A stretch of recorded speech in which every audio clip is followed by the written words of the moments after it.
Right, Angela it is, hey. Yes, yes. Welcome very much. I'm Herschel. Thank you. It's nice to meet you. It's nice to meet you too. I'm supposed to have my forms here and then, that you can just read through and we should have discussed, but it's just about the consent for therapy. But I mean, you're here, so you're consenting, right? Yes. Okay. All right, no, that's fine. We can maybe just do the forms, at a later stage. I can email them or something. Okay. All right, so we don't have to worry about that too much. Okay. Angela, tell me, a little bit about yourself. What are you doing? I'm currently studying my psychology undergraduate. Okay. I'm actually in one of your classes. Oh, really? Yeah, Oh, that's fantastic. I hope I'm a good teacher. Oh, 100%. All right. Are you studying hard? I'm trying my best, but it's not going too well. Yeah, I know it's not the easiest of modules. Yeah. Oh, no, do you at least like me as a lecturer? Yes. Oh, no, that's wonderful. I think we'll get along well in therapy. 100%.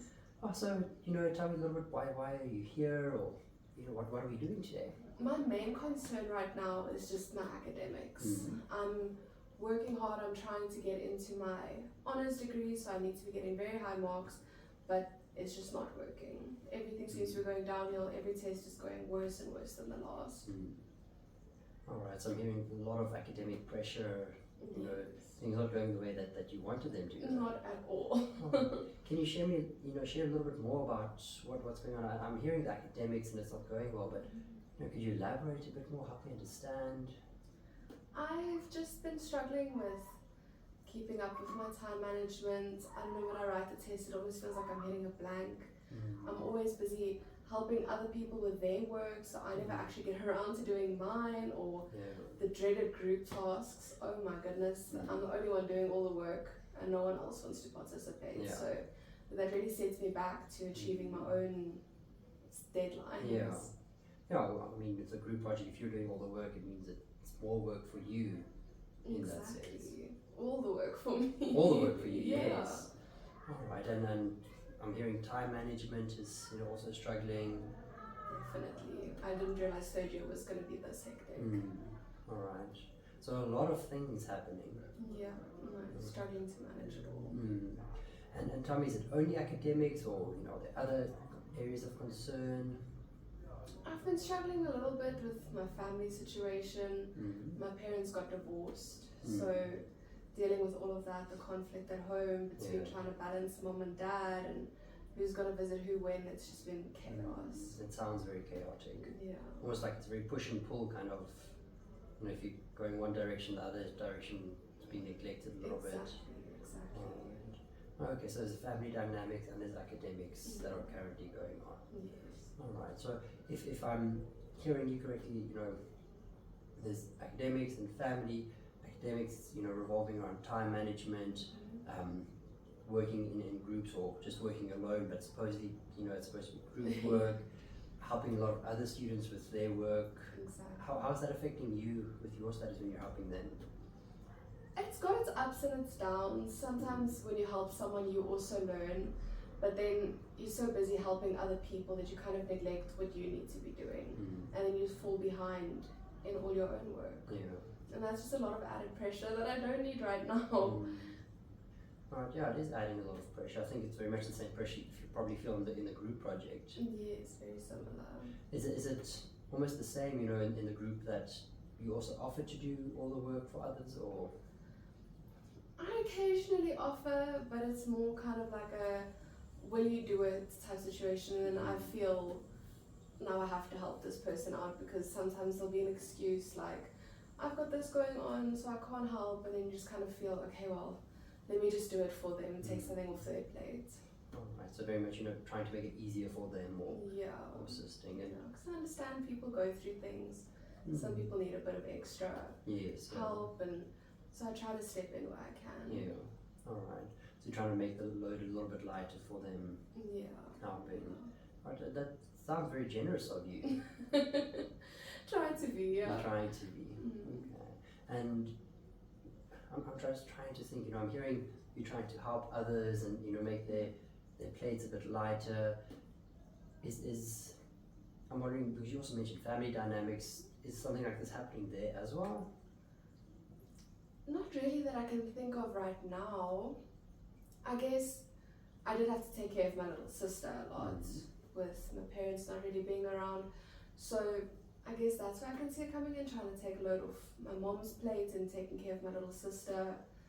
But I kind of enjoy doing it. It's just that has actually caused some conflict with my dad, because he doesn't like that I'm taking care of her, because he doesn't think that she's actually his child. You're your sister now? Yeah. How so? He believes that my mom was cheating on him during that time, and so now he just doesn't believe it. So when I'm taking care of her, he gets mad at me because he's like, that's not actually your sister, that's not my child, why are you doing that? Sounds like he's almost blaming you for raising her. Yeah. Well, why are you raising her, if you don't mind me asking? I guess I'm just trying to help my mom out. It's not always easy to try to manage work and everything she's got going on. Yes. So I guess I'm just trying to be a helping hand there. And then how old is your sister now? She's 3 years old. She's 3 years old. Yeah. Alright, so it's quite a big age gap. Yeah, a little bit. Yeah. I guess that's probably why there were the suspicions of. It could be. I would have known that. Yeah. So with her being 3 years old, and you said your mom not really taking care of her, so you're taking care of her. Yeah. Can you help me understand how did it come to be that you've been taking care of her? Whereas if you left at home alone with the child, you end up taking care of the child. My mom tells me, I'm going to be at work all day, you need to take on the responsibility, you're the oldest. No, Yeah. it's your job to be responsible for the younger siblings, take care of them. So I just step in and help where I can. So it's kind of like your mom just put this responsibility on you. I guess so. I never really saw it that way. But How did you see it? It's me taking care of my little sister, more like a babysitting. Yes. But thinking back now, maybe my mom is kind of forcing it onto me to do it. Alright, so if you're using the word, forcing it onto you or forcing you to do it, it sounds like there's not really been a choice in the matter, you haven't really had a say in it. No one's really asked me. I've always just been told what I need to do and I do it. Because I don't want to upset my mom. I'm scared of what might arise if I tell her no, I don't want to do it. Maybe she'll get mad at me. Yeah. I don't want anyone to be mad at me. Alright, okay, so it's very much, we need to keep mom happy. Yeah. What might happen if she is unhappy? And I've never made her unhappy. I do everything in my power to try to keep our relationship in a good place, because in the past there's been a bit of fighting, a bit of screaming and shouting, and I never really liked that. So I just try to keep it calm as I can. Alright. Was conflict quite common in the family? Yeah, especially between my parents. It wasn't nice to see that growing up. Yes. So I just try to keep the peace as much as I can. Alright, so you had to be the peacekeeper between mom and dad. Definitely. And now, in addition to that, raise your sister, and from the sounds of it, like, kind of deal with your dad who is suspicious that, it's not his daughter. Yeah. That's quite a lot that's on your plate currently. I guess so. And then there's academics that's also on your plate, and the time management and all, that academic pressure to perform well. Yeah, no, definitely it all adds up. What kind of effect do you think all of these factors are having on you? Probably stress, I would say, is the main word I would use. You're just trying to get everywhere all the time, and it feels like you don't have the resources to do what you need to do, whether that resource be time or money or anything. You just feel like you're always trying to grasp at threads, and nothing ever just takes. Well, yeah, almost like trying to keep your head above water, but you've got weights pulling you down. Exactly. Yeah, it sounds, I don't know, to me it sounds very heavy almost. What impact has that been having on you personally? I just try to push it all down the whole time. I try to not have to deal with it, because, like I said, it's already heavy. Yes. And trying to unpack that kind of just feels like it's too much right now. Does it feel too much for you at the moment? Yes. Alright. And that's okay. These moments are heavy, they do take a toll, and I'm not going to push you to discuss that.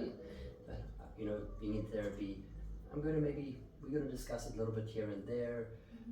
I'm trying to think, I'm getting your story here, I'm getting the understanding of what's happening.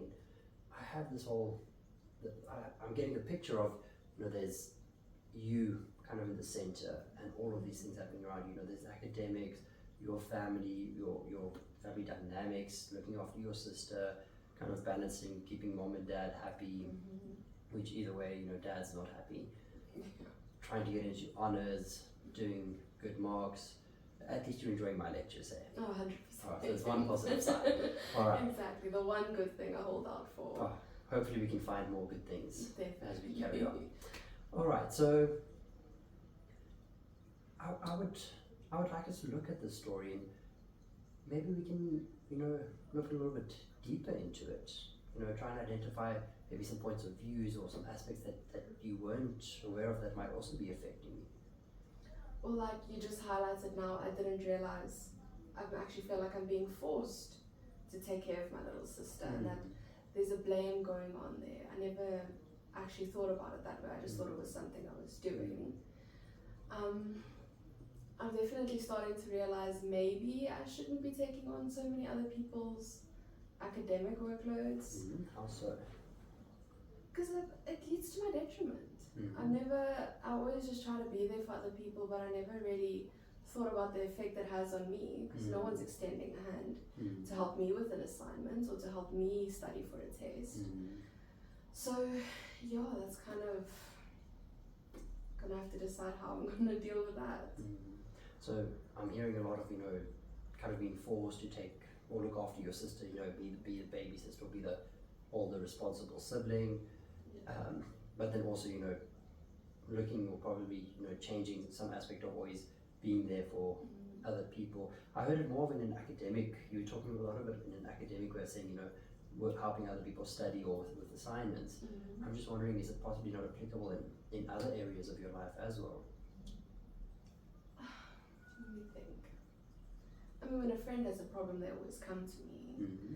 And I just kind of try to be there because they're your friends. Yeah. So you want to support them as much as you can and be there for people who need you. If your friend's crying because her boyfriend broke up with her or something, you're going to be there. That's why friends are there for each other.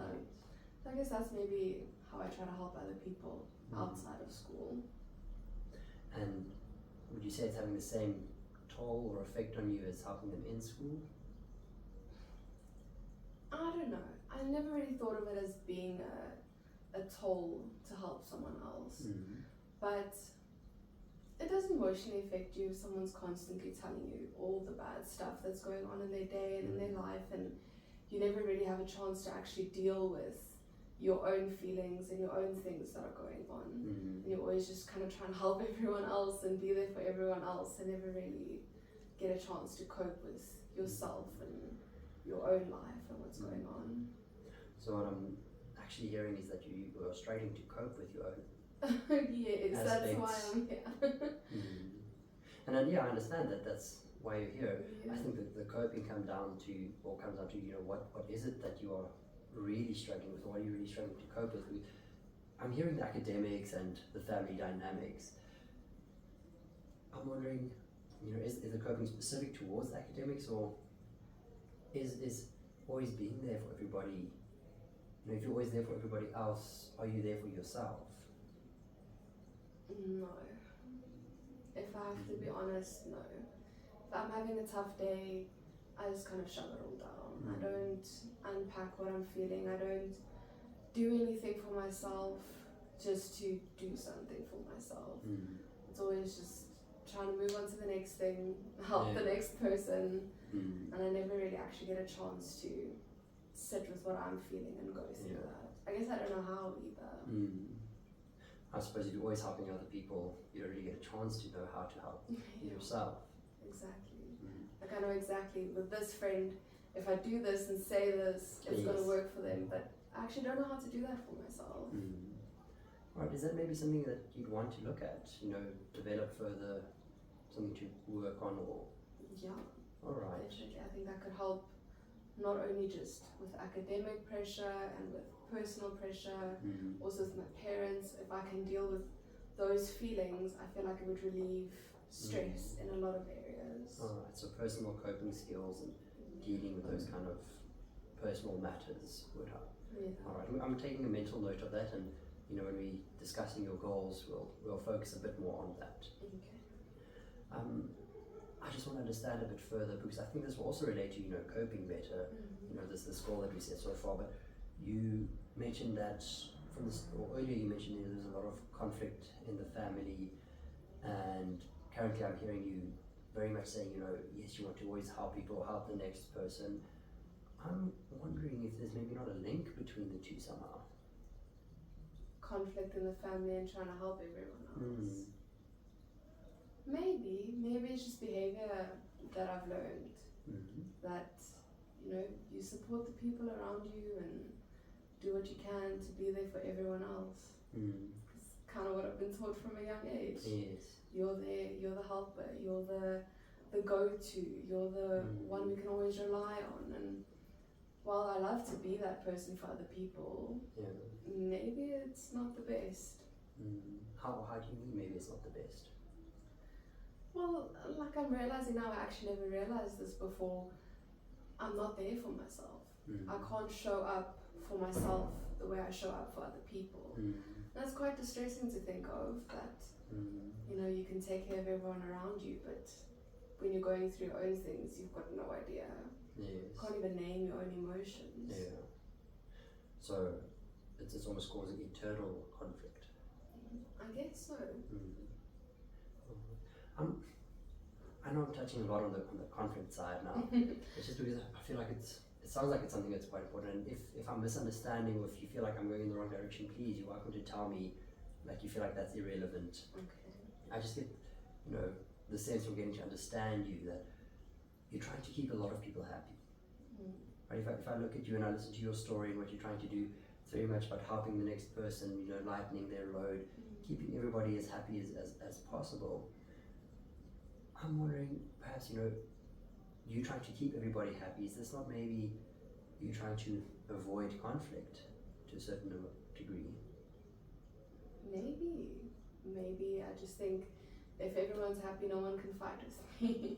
If I do everything I can to make sure you're okay, then you can't point fingers at me and say, but you did this, because I did everything you asked me to do. What would it mean if people can't fight with you? I don't know, it just means there's peace, that I wouldn't be a target of anyone's blame. No one can tell me that I'm wrong, no one can tell me, because I hate being wrong. And there's nothing worse than someone being able to say, but you did this, and it's, so I just always try to keep it on the right track. Okay. Alright, so very much, you don't want people to be able to prove that you were wrong, or show that you're wrong, or highlight any mistakes or wrongdoings from your side. Exactly. Is this quite a strong feeling for you? Yes. I think it applies in most areas of my life, actually. It comes up again academically. I don't want to do badly in tests. I don't want to, with my family, I don't want my mom to be able to say, but you didn't take care of your sister properly today, but you didn't do this, and be able to point back to me and say, I'm wrong. Everything needs to be perfect. Otherwise, it drives me up the walls. What kind of effect, besides academics and family life, is this perfection having other effects on you, or influencing you in any other way? Maybe in relationships, you're trying to be perfect all the time, and that can, if you make a mistake, it feels like a disaster. Just not being able to accept that sometimes things don't go right. I feel like just managing that, and when something does go wrong, it's anxiety over and over. That, like, for example, if I forget my pen to go to class, then the thought spiral will go, well, now I don't have a pen, and now I can't write notes in class. So that means I'm going to fail the test about this topic. And then if I fail the test about this topic, then I'm going to fail the exam. And if I fail the exam, I fail the module, and then I'm going to end up working at McDonald's. And so it kind of leads to a spiral, and that probably happens in my relationships as well. If I can't make you happy now, if I can't meet your needs perfectly right now, then it's going to lead to disaster. I'm going to be single forever, no one's ever going to love me, and just leads to a downward spiral. I'm hearing there's actually quite a lot of these spirals happening. It's almost like they've been rehearsed, you know, if it's not going right, I'm ending up at McDonald's. Yes, no, those nights lying in bed overthinking definitely has solidified those thoughts for me. While we're talking, you know, a big part of therapy is getting these goals or aspects that we want to work on. And it's important to kind of identify the goals that will be right for you or that you want to work on. You came in, you know, saying very much, you know, you want to work on your academics or improve your marks and maybe look at the family dynamics a little bit. But a big part that I'm hearing that you've also actually been highlighting to yourself now is it's not so much about the academic marks specifically, you know, that's initially why you came in, but this underlying theme almost of perfection. And everything needs to be perfect, I need to get everything perfect. And that kind of spills over into your behavior, into your relationships, into your thoughts, into your feelings. So when something's not perfect, you know, it's almost like the end. And then that spiral starts and you end up at McDonald's or worse. I don't know what's worse than McDonald's, but probably on the street. Then you end up on the street. Yeah. All right.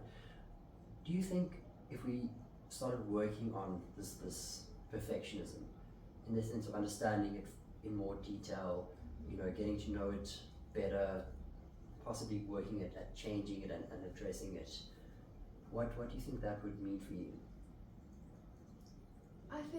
I mean, if I could accept that I make a mistake, then it probably wouldn't be such a big deal that I made it. Yes. Because right now it feels like you said, it's the end of the world if something goes wrong, even if it's something small like forgetting a pen at home. Yeah. And maybe if I can just deal with that, it'll reduce a lot of the stress that I'm feeling to perform so well the whole time and step beyond my means and abilities to try to resolve what I need to resolve, whether that be with friends, at home, like you're always trying to go above and beyond yourself. Yes. And maybe I can just start to be as myself and be happy with that. So, you know, it would very much help you to just be comfortable being yourself instead of this perfect, you know, ideal self. Yeah. All right. Yeah. Would you see this as, you know, going forward in your future, you'd want to aim towards being, you know, someone that's okay with themselves, not having to be perfect, not always having to get, you know, 100% on the test, or always be babysitting? I don't think it's going to be easy because this has been a long time coming. Yes. And accepting that I'm allowed to make a mistake will probably take some time. But I think it'll help a lot, and I think I'll be able to get there, and I want to get there. I want to get where I don't have this pressure the whole time of everything is going to go wrong. Yes. If you just slip up once. So if we're looking at, you know, setting goals to work on in therapy, we have the one of, you know, dealing with everything having to be perfect and kind of moving in the direction of everything being, you know, okay and acceptable. Yes.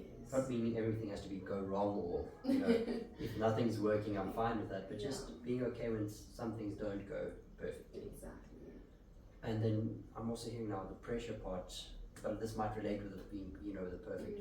If we don't have to be perfect, there might just also be less pressure on yourself. Yeah, Okay. definitely. Do you think this would relate to your goal that we set a bit earlier about, you know, working on coping strategies or helping yourself deal with these situations? Definitely. I think there'll be a strong link between, I feel like if I can just manage the pressure of being perfect, then I'll be able to manage everything else in my life, and I'll probably have less emotional distress. Yes, yeah. Just in general. Alright. Okay, so this is almost an upward spiral or a yes. spiral towards progress, if I could put it like that. Exactly. Alright. Yeah. I'm going to write these goals down, and we're going to set them as, you know, these are going to be your goals for therapy.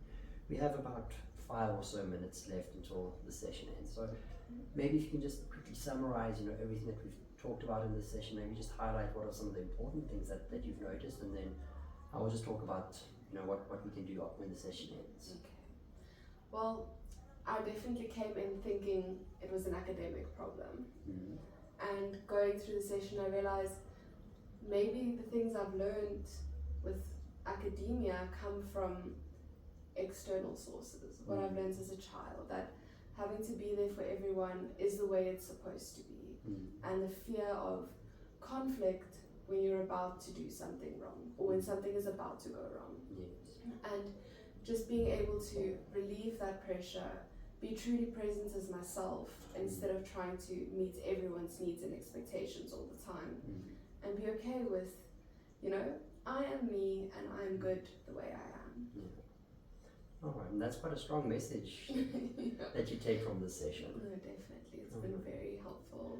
I'm glad.